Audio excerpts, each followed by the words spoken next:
What's up, future healthcare providers and other smart people across the globe? Um, I had a little bit of keeping coffee this morning, so I'm feeling extra ambitious. I was on my way to trying to hammer down these lysosomal storage disorders myself, and I said, hey, I think I finally got it this time. Let me make a video. So the idea is this class of disorders, when it's being tested and your knowledge is being examined, is kind of notoriously difficult to grasp. So um, I like to understand things, but there's just certain parts of medical studies where you have to kind of just grind it out and remember things, and therefore, um, that's always my last case scenario. My last resort is to just rote memorize things. So I'd rather use a mnemonic when helpful. This video is gonna be chock full of mnemonics.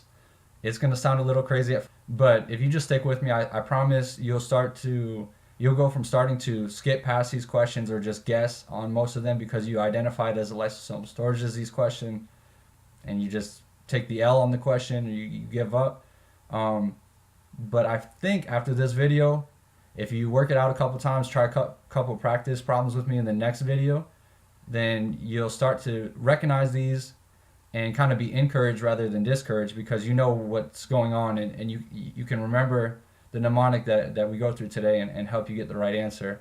Um, Once you get the mnemonic down, these questions are very simple. I promise you that. With that being said, there's a couple different ways that they like to ask these type of questions. They can attack it from a genetic perspective, ask you the inheritance pattern. Not usually the case. Most often what they do is they give you a clinical presentation, and then they ask about either a buildup of an enzyme, what substrate is being built up as a result of a deficiency, or they'll ask you what is the enzyme that's deficient in this patient. So most of the time, this is going to be a pediatric patient that presents with kind of early development that's on track, and then they regress. And so that might lead you to start thinking about autism or something on the spectrum. But most of the time, if there's going to be other buzzwords involved, and that's what I really want to attack with the beginning of this video, is I think the majority of these lysosomal storage disease questions can be conquered with use of buzzwords and knowledge of attaching the buzzwords with the specific disease, and we'll go through that. But they can also flip it, and they'll tell you what the disease is, and then they'll ask about the consequences of the deficiency. So again, there's going to be a video that follows this that will go through some questions using the mnemonic. So as far as genetics go, these are very rare diseases. There's about 50 of them or over 50 of them, but the medical boards will focus on about 8, so we're going to focus on 8. They're all autosomal recessive except for 2. Those are going to be X-linked recessive. So just think about how rare these diseases are, and then I'm going to help you remember which ones are X. So the 2 diseases that are X-linked recessive are Hunter's and Fabry's. So Hunter is going to be, we'll get into this later, is a story about a hunter, right? So somebody who's actually hunting wants to hit the target. So when they picture their target, they might picture an X on their target. So remember, associate X-linked with hunters that are shooting for the X. The other one is Fabry's disease. And when you think of Fabry, I want you to think of fabric. Or different fabrics that are being sold. So if you think of the word fabrics, that's going to help you with the X, and you can always associate X-linked recessive lysosomal storage with either Fabry or Hunter. So let's just run through a list of the most common buzzwords. I'm going to start with the most common ones first, and then go to the ones that you're least likely to see. Definitely one you've seen before is cherry red macula. So cherry red macula is just a red spot on the macula. They might give you that buzzword. They might show you a fundoscope, and you'll be able to identify the cherry red macula by the red spot. So if you see cherry red macula, bingo, it's time, because that narrows it down to 2 diseases. So you can automatically throw the rest out of the way. What's convenient about cherry red is that it's hyphenated, and there's only 2 lysosomal storage diseases that are hyphenated: Niemann-Pick's and Tay-Sachs. So both of those diseases are the ones where you're going to see a cherry red macula. Now, How do I know which one? Well, only one of these diseases has hepatosplenomegaly, and they kind of have to tell you that, right? So the way I think about it is, I got my cherry red spot. Now I just gotta narrow it down. The patient does not have hepatosplenomegaly. Boom, I know it's Tay-Sachs, because Tay-Sachs lacks. Tay-Sachs lacks hepatosplenomegaly. Therefore, Niemann-Pick has hepatosplenomegaly. So if you see cherry red macula without hepatosplenomegaly, it's Tay-Sachs. All right. Cherry red macula is definitely a big buzzword. They might give you an onion skin appearance on histology. Onion skin is a buzzword. So just think of a sack of onions, and just that'll help you remember that Tay-Sachs has onion skin histology. Another one is a triad of peripheral neuropathy, angiokeratomas, and hypohidrosis. So basically, you get little polka dots on your skin, lack of sweating, and stocking glove distribution of neuropathy. So we're going to take it back to the word fabrics and make it make sense to you now. So when you think Fabry's disease, think of Fabry's fabric store, and they sell winter gear. So it's cold outside, nobody's sweating, that's hypohidrosis, and they're selling winter gear, so there's going to be stockings and gloves all over the shelves. All right. And what's unique about this fabric store is that everything they sell is polka dotted. So that's going to help you remember the triad of angiokeratomas, which are, just red bumps, essentially. Stocking glove distribution or peripheral neuropathy, and hypohidrosis. Okay, that clinical picture is associated with Fabry's disease, and then therefore after that you can pick out whatever they're. All right. So another one is optic atrophy.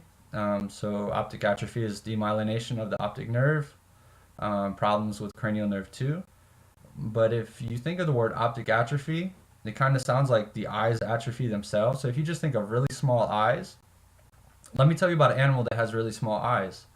If you've ever seen a crab, that's definitely an animal with small eyes. So is going to be presenting with optic atrophy. That's going to be a buzzword that clues you in to crab. Another word associated with that disease is globoid cells. So just think of a crab's eyes. They look atrophied and they're globular.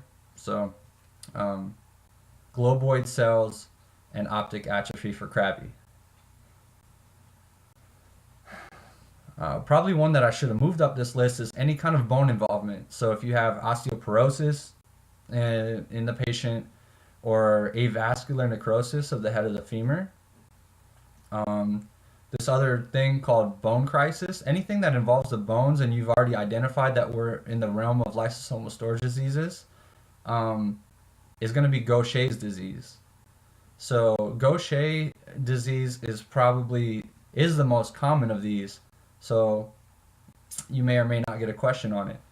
But Gaucher's disease has kind of like the best mnemonic going for it, right? So when you think Gaucher, it's your birthday. Okay, so Gaucher, it's your birthday. That's going to help you sort out a lot that's going on with this particular disease. So if it's Shay's birthday, what does Shay want? They don't want presents. They want sex. They want birthday sex. So they're looking to get a good bone. So anything that's involved with bone is going to be Gaucher.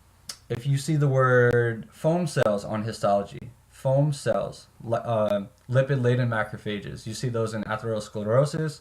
You can also see them in Niemann-Pick disease. So Niemann-Pick, think of somebody picking their nose, right? Nose picking, NP, Niemann-Pick. But they're not just picking their nose with their own finger. That's gross. They're using a big fat foam finger, and they're picking their nose. So the foam, think of a foam finger and associate that with foam cells. It's the only lysosomal storage disease that you're going to see foam cells in. So next, okay, you've identified the disease. Now it's critical that we as we can associate the disease name with the enzyme that's deficient with the substrate that builds up. Also, there's two other diseases, hurlers and hunters. Hurlers and hunters, people get them confused. We're not going to get them confused after this video. So if you see the word heparin, you have to think heparin, hurler, hunter. All the H's go together. So in Hunter's and Hurler's syndrome, you're going to get heparin buildup. So they're probably going to give you that. They might say there's a diagnosis of Hunter's syndrome, what's building up, but more than likely they're going to tell you there's um, uh, the labs are going to come back with heparin sulfate accumulation. That clues you into either Hunter or Hurler because you associate all the H's together, and then we can further distinguish them based on, is there a vision problem? So likely the patient is going to have corneal clouding or trouble, spots in their visual fields. Okay, corneal clouding is with Hurler syndrome. So how do I know that? Because a good hunter, is going to have great vision. They're not going to have any corneal clouding. Otherwise, they're not going to be out hunting. They're going to be sitting at home, right?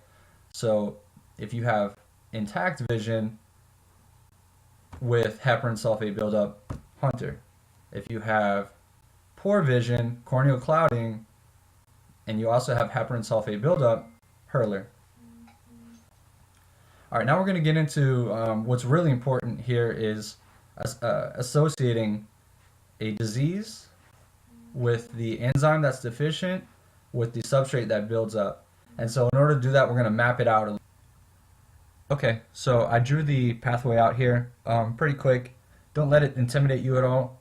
This is only for the people who might be visual learners and might be able to recreate this pathway pretty quickly on their scratch paper in a test scenario or something. But basically, I'm just drawing out so that I can plug in the different disease names and help you get those straight. So therefore, if you identify, based on the clinical vignette, that the disease is Tay-Sachs, then this is to help you remember what enzyme is deficient and what backs up in Tay-Sachs. So this is to kind of tie it all together, and we're gonna wrap up some of the mnemonics that I told you earlier, and we're going to create a few more until we get a very clear idea of what's going on with these diseases. So the good news here is that of all 6 enzymes, 4 of them are named based on the substrate, so they make a lot of sense. If you know the substrate that's building up, you know the enzyme that's acting on it, or the enzyme that's deficient and should be acting on it, and vice versa. The other 2 don't make a lot of sense if you look at hexoaminidase. The other 2 don't make a lot of sense, but I'm going to help you. I'll get to the point where you can remember those as well. So first thing I'm going to do is start in the bottom right corner with sphingomyelinase. So remember, sphingo sounds like sphinger or finger. So this is going to belong to our Niemann nose picker. So I'm going to put NP here.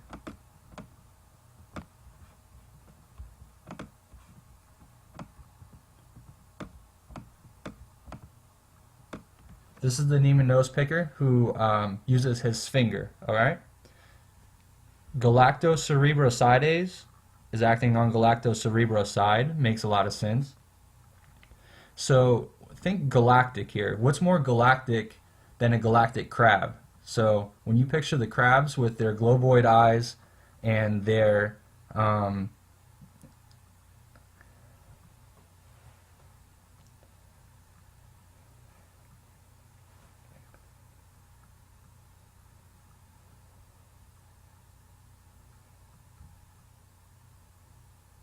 so what's more galactic than a galactic crab? All right?